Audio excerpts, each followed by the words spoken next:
देखील महाराष्ट्रामध्ये सर्वच ठिकाणी आयोजित केला जातो। याही वर्षी रंगीला मित्र मंडळामार्फत हा गणेशोत्सव साजरा करण्यात येतोय। आज आगमन मिरवणूक आहे, काय सांगाल? रंगीला मित्र मंडळ तर्फे यावर्षी देखील गणेशोत्सव मागे गणेशोत्सव साजरा केला जातोय। गेल्या 5 वर्षापासून हा उत्सव साजरा केला जातो। या उत्सवामध्ये सर्व धार्मिक विधी असतात आणि सांस्कृतिक कार्यक्रम अशा प्रकारचा एक चांगला मंडळाच्या वतीने कार्यक्रम दिला जातो।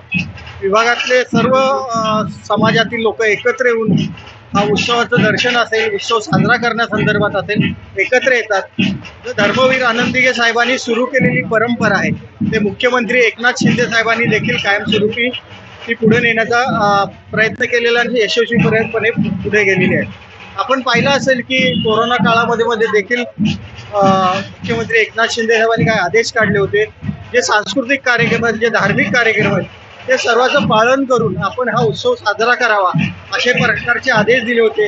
वाद्य देखील असेल, जे वाद्य लोकांना कुठल्याही प्रकारचा त्रास होणार नाही हे लक्षात घेऊन वाद्य वाजवावे।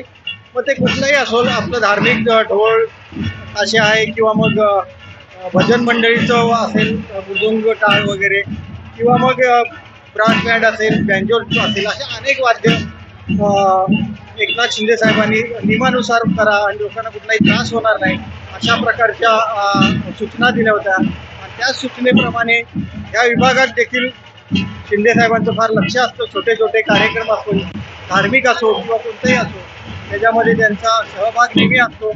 कधी आता थोडासा त्यांना बिझी असतात, पण नक्की विचारपूस माझ्याकडे असेल किंवा इतरांकडे असेल ती केली जाते। सुद्धा देखील आहेत किंवा मंडळाचे सर्व सदस्य आहेत, यांच्या आपण पाहिलं असेल की एक चांगला उत्सव मगाशी सांगितलं साजरा होत असतो। त्यांना सर्व मंडळाला शुभेच्छा देतो आणि चांगल्या प्रकारे हा उत्सव साजरा करतो अशा प्रकारच्या अपेक्षा व्यक्त करतो। आणि गणराया चरणी सर्व विभागातील नागरिकांना एक चांगलं उदंड आयुष्य आणि चांगले निरोगी आयुष्य देवो अशा प्रकारच्या शुभेच्छा।